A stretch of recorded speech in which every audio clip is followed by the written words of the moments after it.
In physics, all the physical quantities which we encounter are functions of certain parameters like time, position, temperature, etc.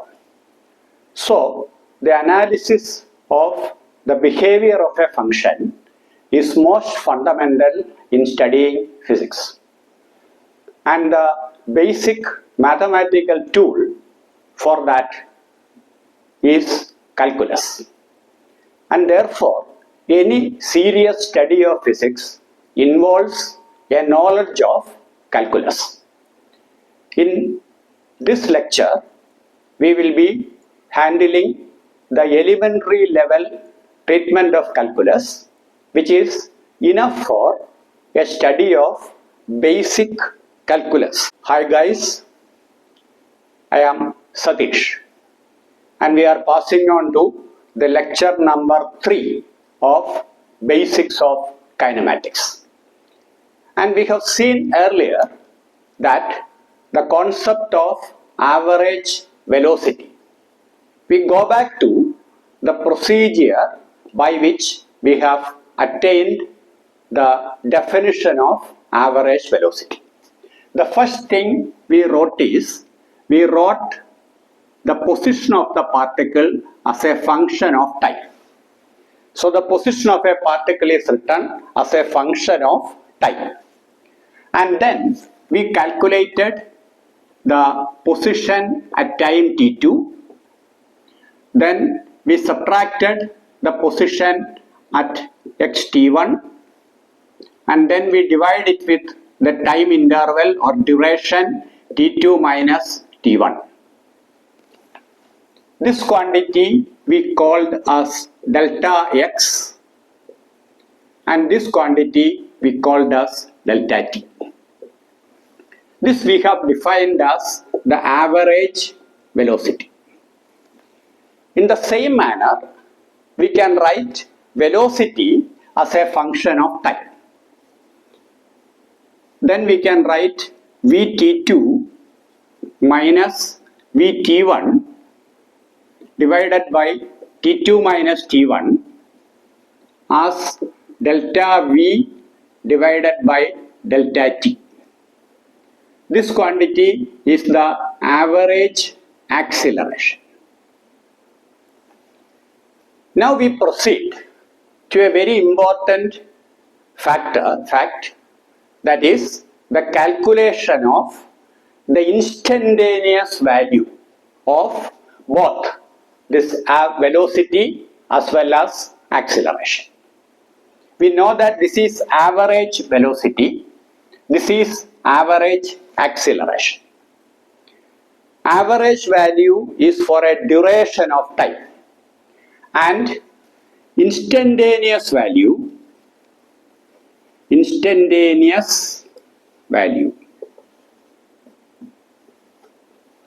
is the value at a particular instant of time. At a particular instant of time.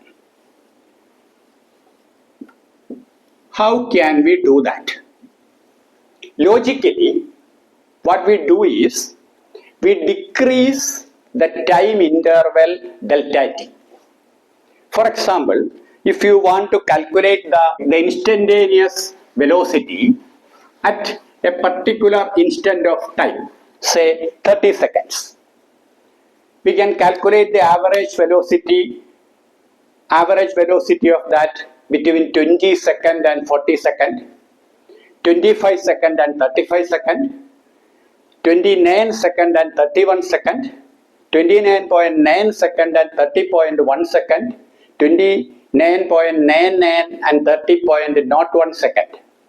That is the procedure we are decreasing the duration of time. And we technically say that the duration of time delta t approaches 0. That is, we are decreasing the duration of time in the vicinity of the time at which we have to calculate the instantaneous value. If we have to calculate the instantaneous value, we can take delta t in the vicinity of that, 29.9, 30.29.99, 30.01, like that. That is the meaning of delta t tending to 0. Then delta x over delta t will tend to a fixed value. When this delta t approaches 0, delta x over delta t will approach a fixed value. And that fixed value technically we call as the limit of the ratio. This idea we mathematically write using this notation. Limit delta t tending to 0, delta x over delta t. This simply means that in the ratio delta x over delta t, if we decrease the duration of delta t continuously approaching 0, it should not be 0 because then it will become division by 0, which is undefined. It is approaching 0, then this ratio delta x by delta t will approach a value which is called the limit of this ratio. And this is defined to be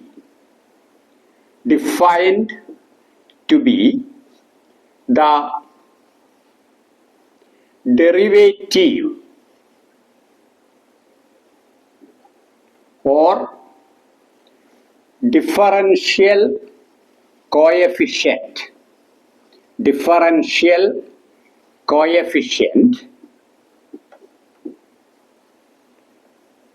of x with respect to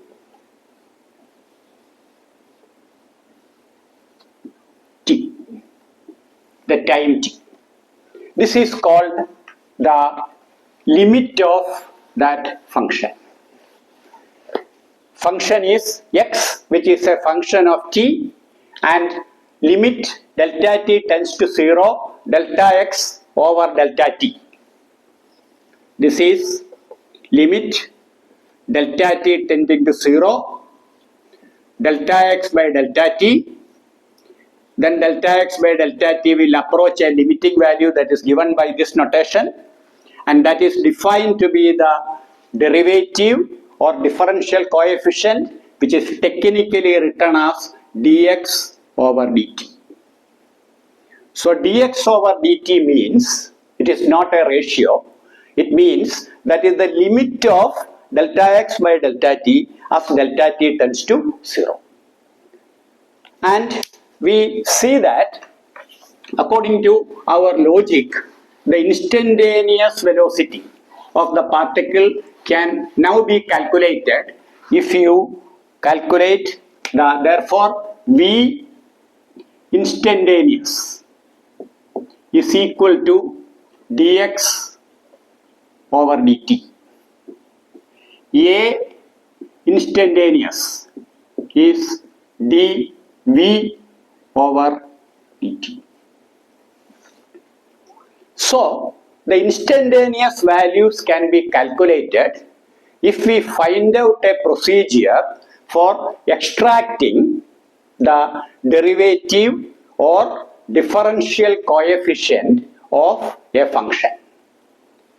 So we will make it more general. Let us take a general function. Here we have taken the position as the function of time, velocity as the function of time. In general, we take y as a function of x. This is not y multiplied by x. Y is a function of x. Y is equal to 2x square, or y is equal to x plus 1. Y is equal to root of x. Those are functions of x. X is called the independent variable because we are changing the value of x independently, and correspondingly y will assume a value. This is y is the dependent variable and x is the independent variable. For example, if you write y is equal to 2x, you put x is equal to 1, y will be 2. X is equal to 2, y will be 4. X is equal to 10, y will be 20. Like that. This is the meaning of y is a function of x. And now we have to change the value of x. Let it be delta x. Then y is a function of x. Therefore yx. Y at x plus delta x. When you change the value of x to x plus delta x, y will become y plus delta y. Therefore, we have delta y is equal to y at x plus delta x minus y at x. This we call as delta y. Our increment is delta x. Then limit delta y over delta x. Delta x over delta t, delta v over delta t, delta theta over delta t, like that, or delta v over delta x, like that. This delta x tends to 0. This is called dy by dx, which means that it is the derivative of y with respect to the independent variable x. X is the independent variable. This is the derivative with respect to x. In that manner, we can define the instantaneous value of any function at a particular value of the independent variable. What is the value of that function at a particular? That is called the rate of variation. Delta y is the change in y. Delta x is the change in x. So delta y by delta x is the rate of change. How does the function y varies according to a variation in x? And that variation in x we make smaller and smaller. Then that ratio will approach a fixed value, and that fixed value is called the derivative. We will do that for a specific function. The procedure which we are doing for a specific function. Let us take a function y which is equal to x square. Then y plus delta y is by definition x plus delta x whole square.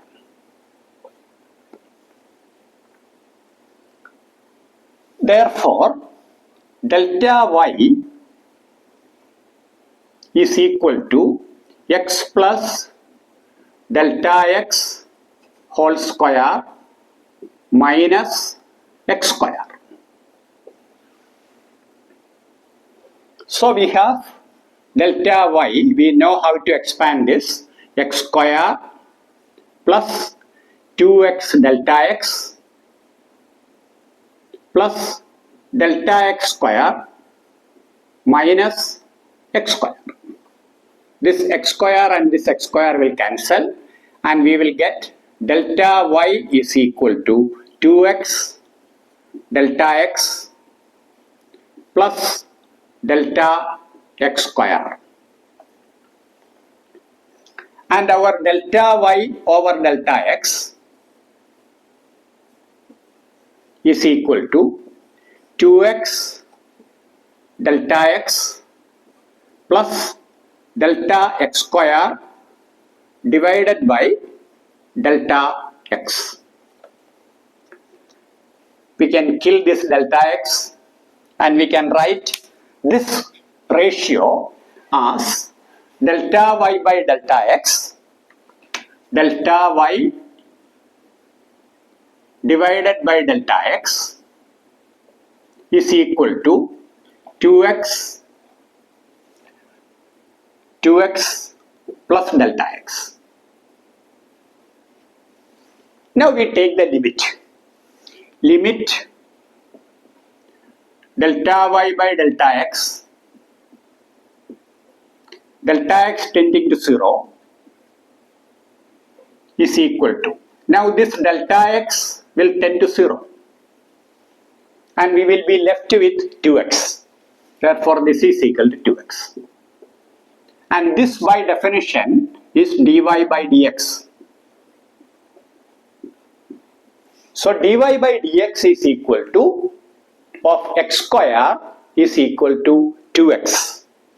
And therefore, we can technically write it like this. d by dx of x square is equal to 2x.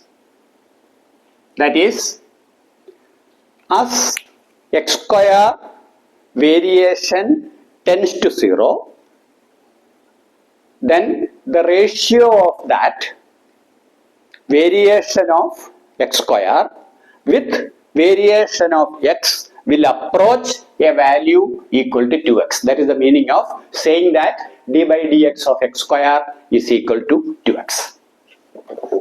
We will take one more example. Consider another function. Let it be y is equal to sin x. Then y plus delta y is equal to sin x plus delta x. This is equal to, from the rule of trigonometry, you know that this is sin x cos delta x plus cos x sin delta x. And this is cos delta x, this is sin delta x, this is cos x, this is sin x. And you subtract the value of y to get delta y. So our delta y is equal to sin x cos delta x plus cos x sin delta x minus sin x. And delta y by delta x, delta x tends to 0, is equal to sin x cos delta x when delta x is very small, when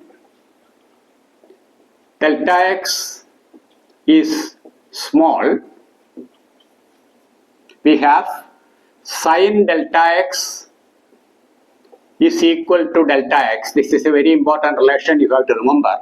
When delta x is very small, sin delta x is delta x and cos delta x is 1. We know that cos 0 is 1. So this is the result. Then sin x cos delta x is 1 plus cos x sin delta x is delta x minus sin x divided by delta x. This sin x and this sin x will cancel. This delta x and this delta x will cancel. and this is equal to, that is dy by dx according to our definition is cos x. Therefore, we have shown that d by dx of sin x is equal to cos x. In the same manner, you can calculate the derivatives of various functions, but that is very tedious. This is usually called the determination of derivative from first principles. Calculating the derivatives using first principles always is extremely time consuming, and the calculations becomes very complicated sometimes. You can do that, but it will be time consuming.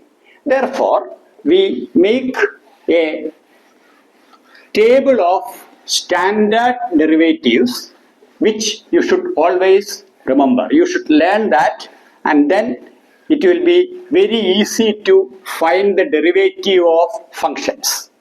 You need to, at this level, you need to remember about 10 functions, derivatives of 10 functions. So I write the value of y here and dy by dx here. 1. X raised to n. Dy by dx is n x raised to n minus 1. 2. Sin x. We have proved that it is cos x. 3. Cos x. It is minus sin x. 4. Tan x. Sec square x. Cot x. Minus cosec square x. Sec x. Sec x tan x. Cosec x. Cosec x. Cot x with a minus sign. 8. Log to the base e of x, that is sometimes written as ln x, log natural, is 1 by x. 9. E raised to x is same as e raised to x. E raised to x do not change when you differentiate, or also when you integrate also it will not change. 10. Constant.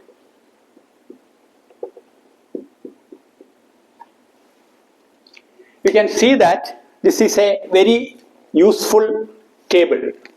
At least you should remember this. And you should also note that there are 3 trigonometric ratios starting from C, that is cos x, cot x, cosec x. The derivative of all those are negatives. Cos x minus sin x, cot x minus cosec square x, cosec x minus cosec x cot x. Knowing this and 5 rules of differentiation, these are 10 functions. Using the standard derivatives of these 10 functions, remembering that, and also using 5 rules of differentiation, we can work out almost all derivatives of almost all fundamental functions which appear in elementary level physics. That is only a matter of training then. You just work out the values. You train by doing the derivatives of some complicated functions using these standard values and certain rules. We are going to develop the rules of differentiation. Rules of differentiation. This you should always remember. because later when we pass on to integral calculus, we will see that integration of a function heavily depend on the differentiation of a function. If you know differentiation thoroughly, then you can integrate the function comparatively easily. These are the rules. Rule number 1. Multiplication by a constant. Multiplication by constant. This is the first rule. That is d by dx of cy, where c is a constant, is equal to c multiplied by dy by dx.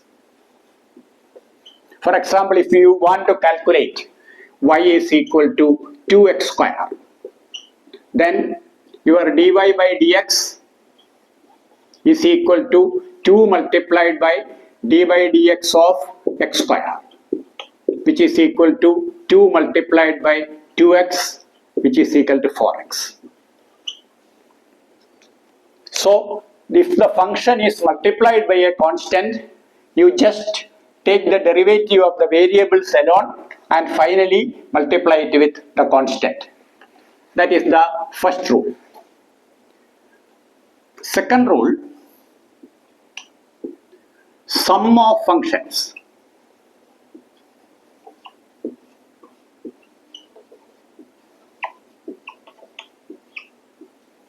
That is a function u which is a function of x plus v which is a function of x. Then d by dx of ux plus vx is equal to d u by dx plus dv by dx. When I write the functions u and v in later situations, I will be avoiding this x. It is understood that u is a function of x. This u and v are not velocities, they are simple functions of x. So this is the sum rule. When you have sum of two or more functions, you take the derivative of each of them and then add them together. That is the value of this. For example, if you want to calculate the derivative of d by dx of 2x square plus x cube, then you take 2x square derivative we know is 4x, x cube is x raised to n is 3, x raised to 3 minus 1, that is plus 3x square. This is how you calculate the derivative of sum of functions. Now, third rule.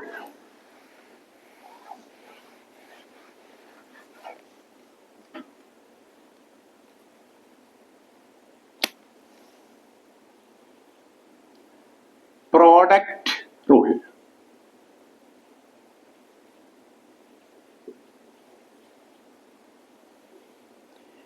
D by dx of uv is equal to u dv by dx plus v du by dx. That is, you take the derivative of function v, multiply it with u, then you take the derivative of function u, multiply it with v, add them together. For example, if you want to calculate d by dx of sin x cos x, this I take as u, this I take as v. Then you can write this as sin x d by dx of cos x plus v is cos x d by dx of sin x.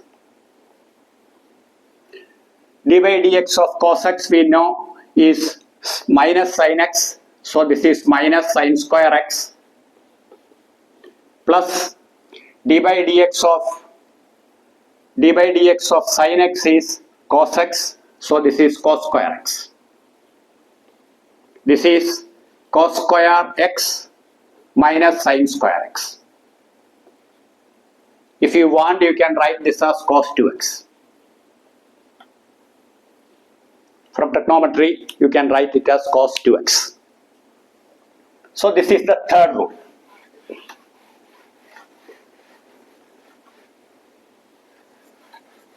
The fourth rule,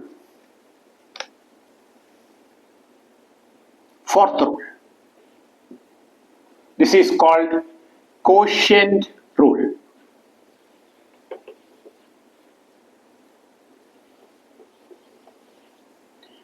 D by dx of u divided by v is equal to v du by dx minus u dv by dx the whole divided by v square. You take the derivative of the denominator, multiply it with the numerator. Then take the derivative of the denominator, multiply it with the numerator. Divide the whole by the square of the denominator. That is the meaning of this. We will use this. D by dx of this expression we have written earlier. D by dx of tan x. We have written that earlier, so we can compare. This is d by dx of sin x divided by cos x. This is a quotient. Use that rule. Cos square x in the denominator. In the numerator you have the derivative of this. This is cos x multiplied by derivative of sin x, that is also cos x. Minus u is sin x multiplied by dv by dx, the derivative of cos x is minus sin x. This is equal to cos square x plus sin square x divided by cos square x. Cos square x plus sin square x is equal to 1.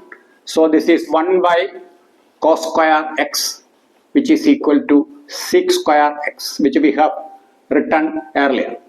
We have written as a standard derivative. Tan x, derivative of tan x is sec square x. That can be obtained by the product rule. The last rule, this is a very important rule because students usually make lot of mistakes in that. It tells you that if we have u as a function of x, and suppose you have to calculate du by dt. Suppose we want to calculate du by dt. It is given that u is a function of x, not a function of t. Then we have to write du by dt is equal to du by dx, which we can evaluate, du by dx multiplied by dx by dt. So don't forget to multiply this. If u is given as a function of x, don't forget to multiply it with this, because we are writing all standard derivatives in terms of the independent variable. If the independent variable is different, then you have to work out it in that manner. I will give you an example. Suppose you have to find out d by dt of sine 2x.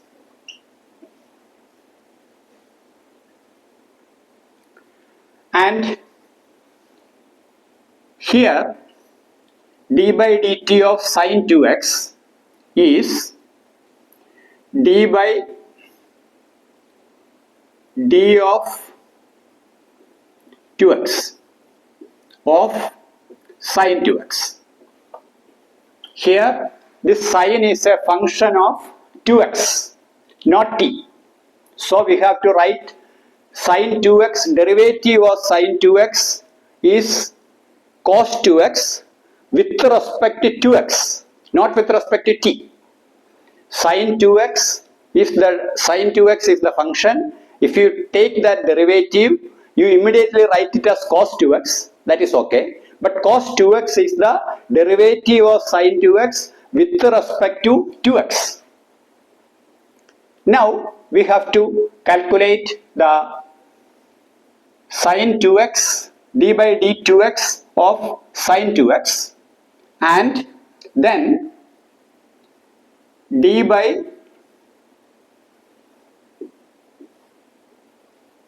dt of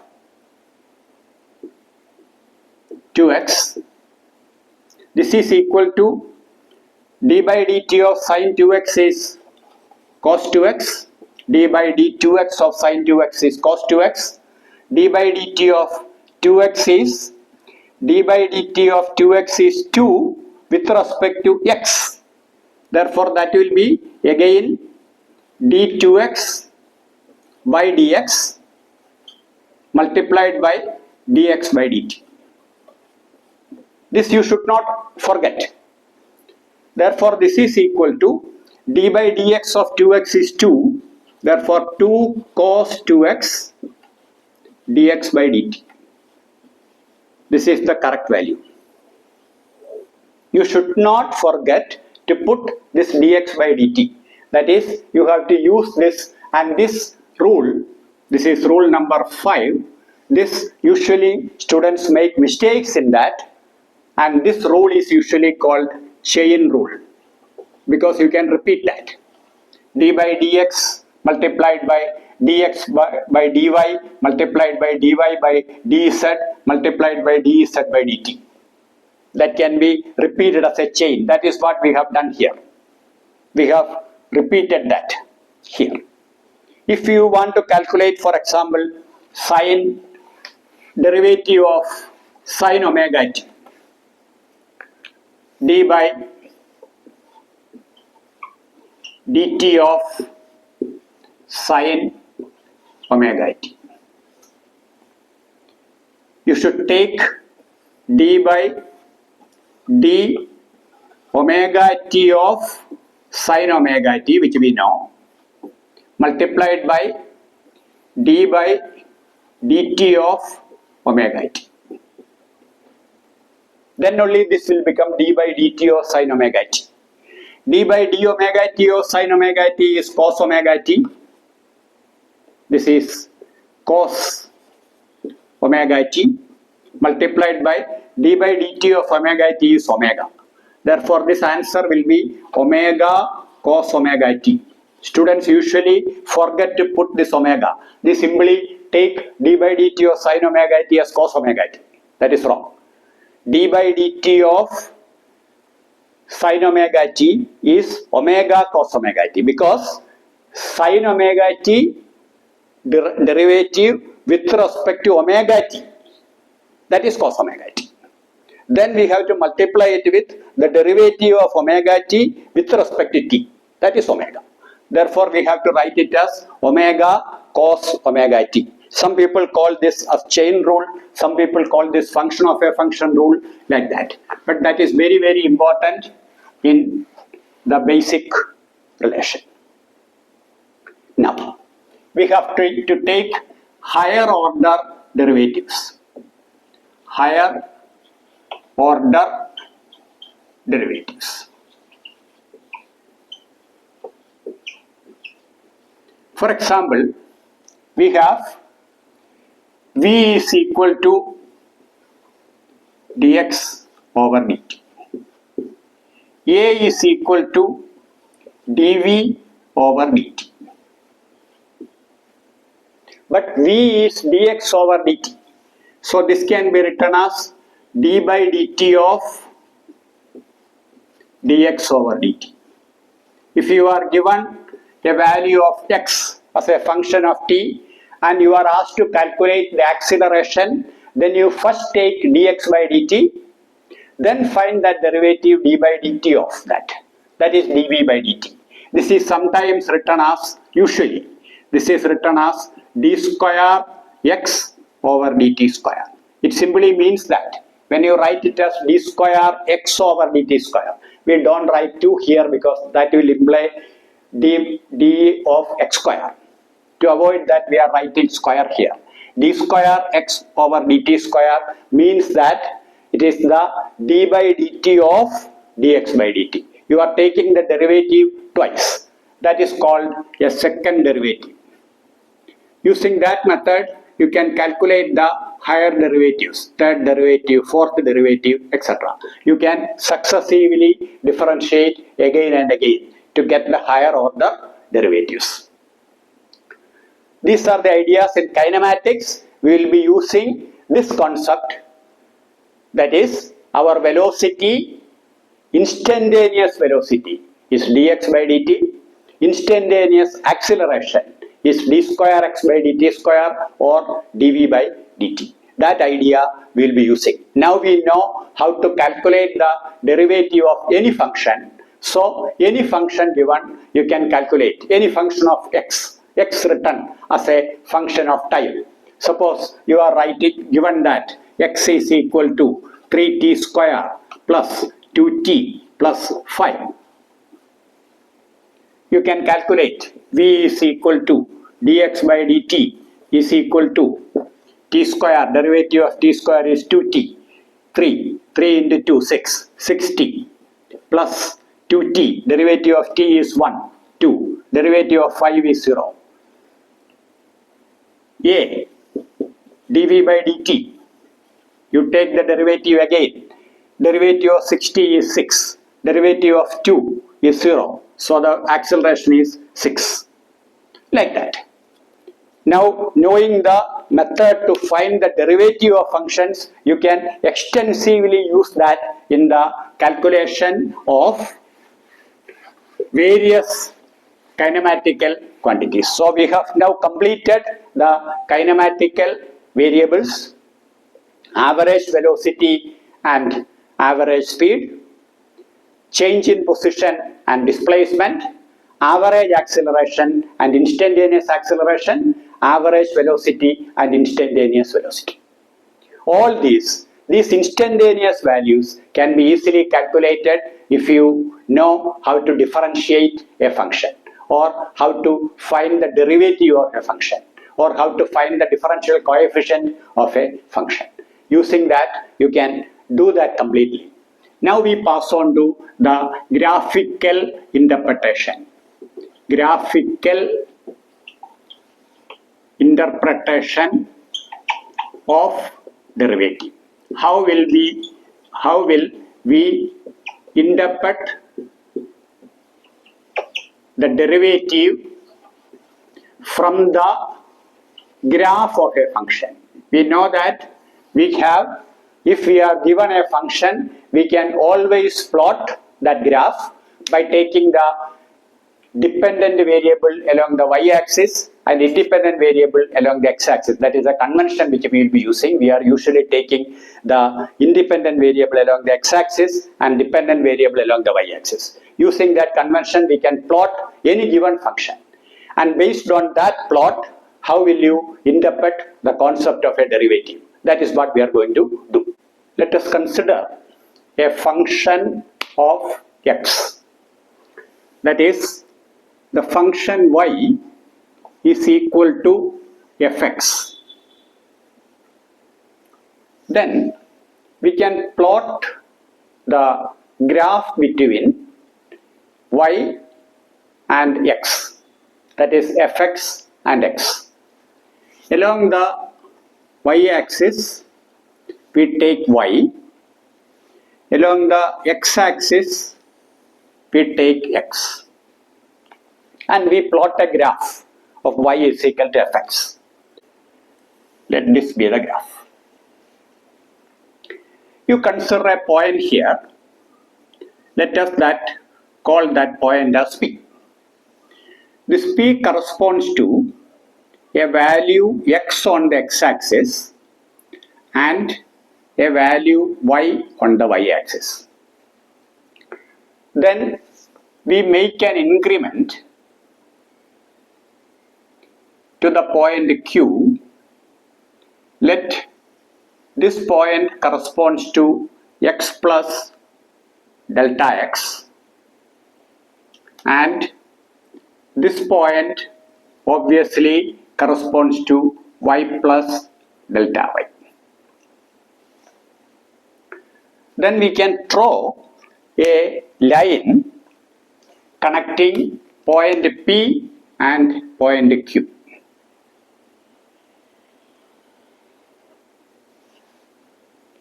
And let this angle be equal to theta. Then slope of line PQ is by definition equal to tan theta, and this distance, this is delta x, this distance, that is delta y. Tan theta is opposite side divided by adjacent side, so this is equal to delta y over delta x. So this is the ratio, delta y over delta x. We know that the derivative is the limit to which this ratio approaches when delta x approaches 0. So we have to decrease the value of delta x. So decreasing delta x means bringing Q near to P. That is, this point reaches here, this point reaches here, this point reaches here, like that. The point Q approaches the point P, and that means this delta x tends to 0. Then when delta x tends to 0, we can say that this point, this line will become a line like this, which just touches the point P. And this is the tangent line.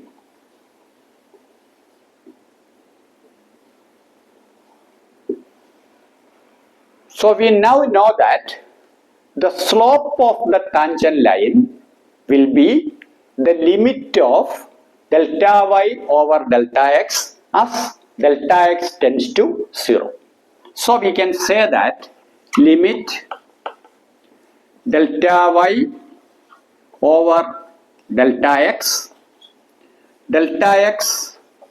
tends to 0 is equal to dy by dx is equal to slope of tangent at x. So graphically, the derivative of a function at a point x is the slope of the tangent drawn to the curve connecting x and y at the point x. So we can always interpret the slope of the differential coefficient or derivative. So for any graph, the slope at that point or the slope of the tangent at that point will represent the derivative.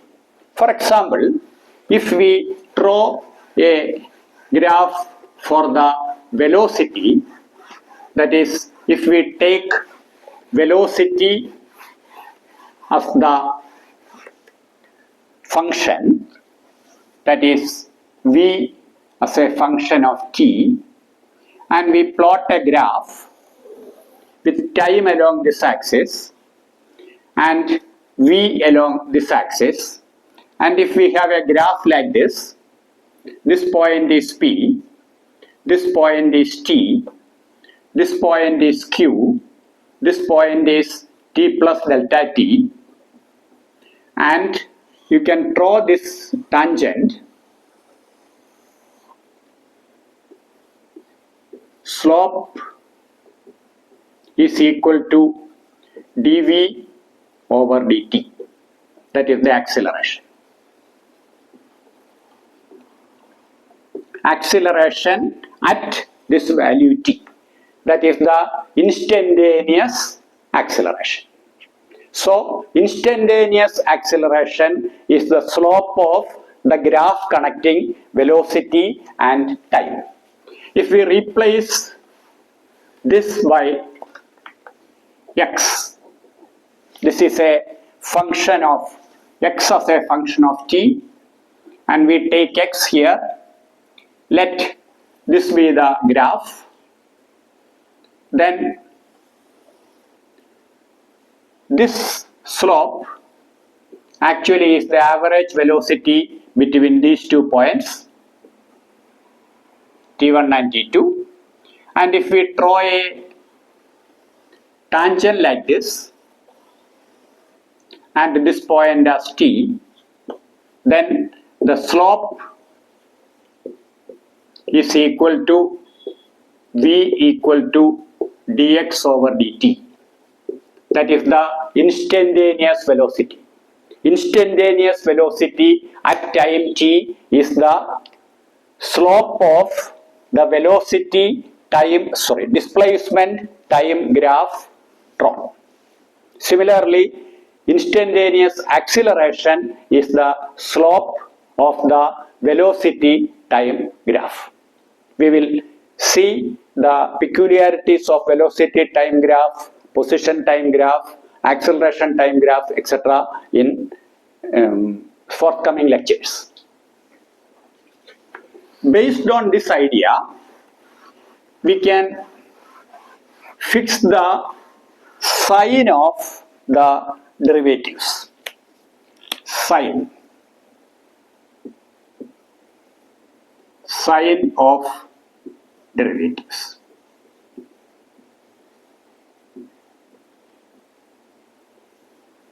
Suppose we have a y and x graph like this,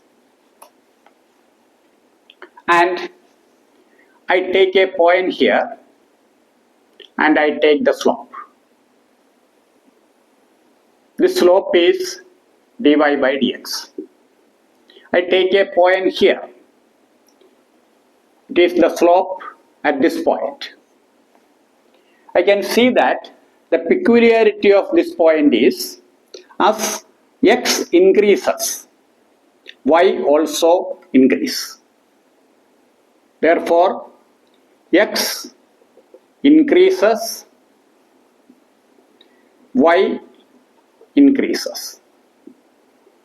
Or if you take this point, x decreases,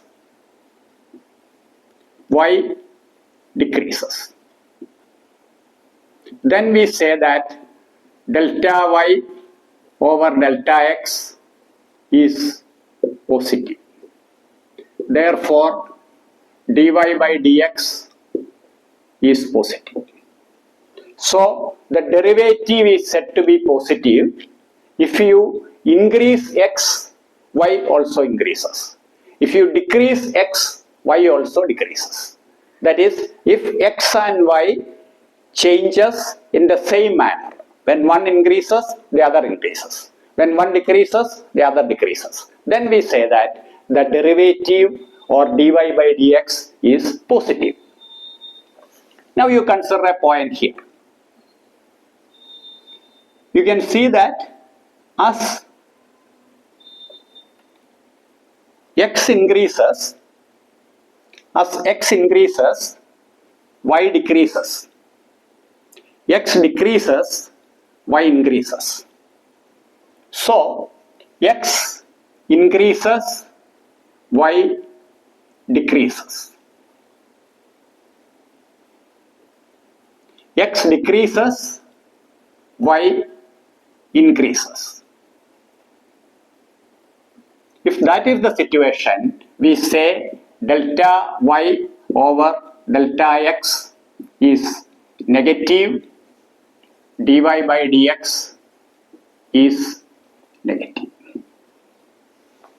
So, if the variation of x and variation of y is opposite, x increases, y decreases, or y increases, x decreases. In that manner, then we say that the derivative is negative.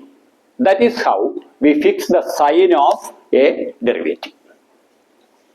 We will conclude this with a very important application of derivatives or the differentiation as far as physics is concerned.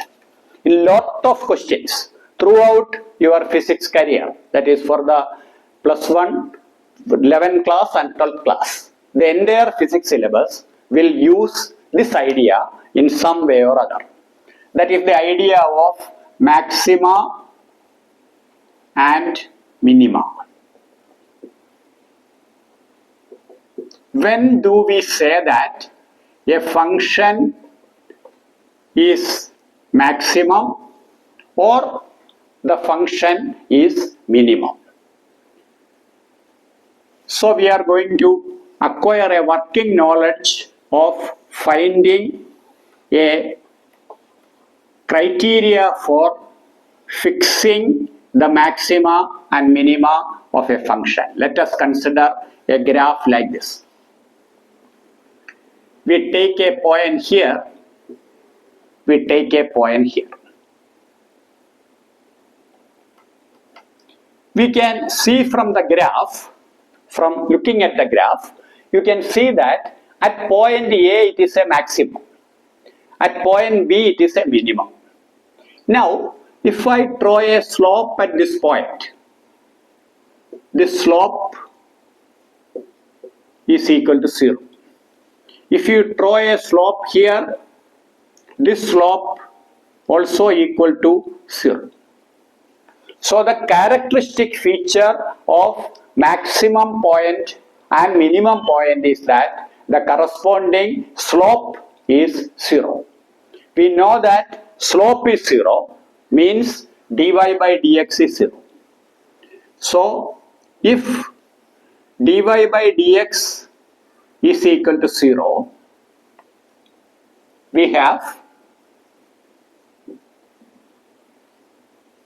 a maximum or minimum of y at x. That is, for that particular value of x for which dy by dx is 0 corresponds to either the maximum value of y or the minimum value of y. So now we consider how to check whether it is a maxima or minima. If you look at this maxima, you can see that if you go to this side, x decreases to this side, we have this is a slope, and this is a positive slope. That is, as x decreases, slope becomes positive. Slope becomes positive, or slope increases. Similarly, you look here, this slope is negative. That is, when x increases, slope decreases, becomes negative. Therefore, we can say that derivative of the slope is negative at maximum.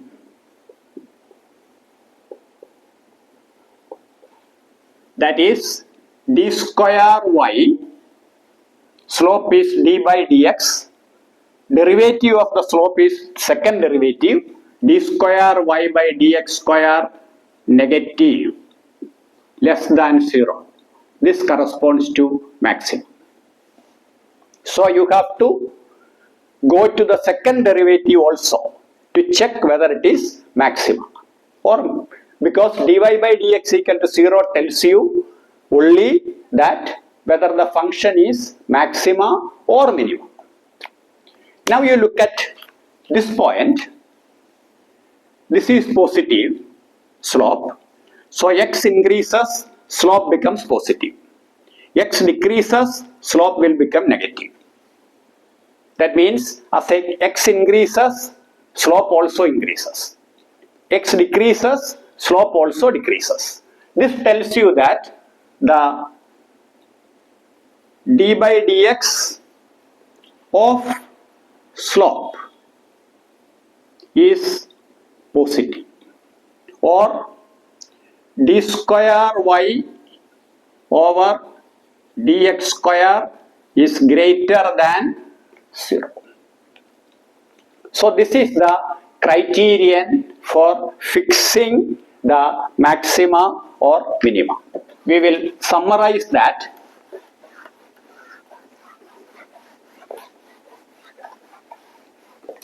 We have a maxima. This corresponds to dy over dx is equal to 0. D square y over dx square is negative. Minimum dy by dx is equal to 0. D square y by dx square is greater than 0. So this is the criterion. So the procedure is very simple. If you want to calculate the maxima or minima of a function, you take that function, find the derivative of that function and equate it to 0. You solve that equation, you will get the x value corresponding to which it is maxima or minimum. Then you take the second derivative, substitute the x value there, check whether it is positive. If it is positive, that is minima. If it is negative, that is maxima. This is a very important tool and we will be using it in all areas of physics to fix the maxima or minima of a function. In your mathematics course, in the applications of differentiation also, this is a very important topic.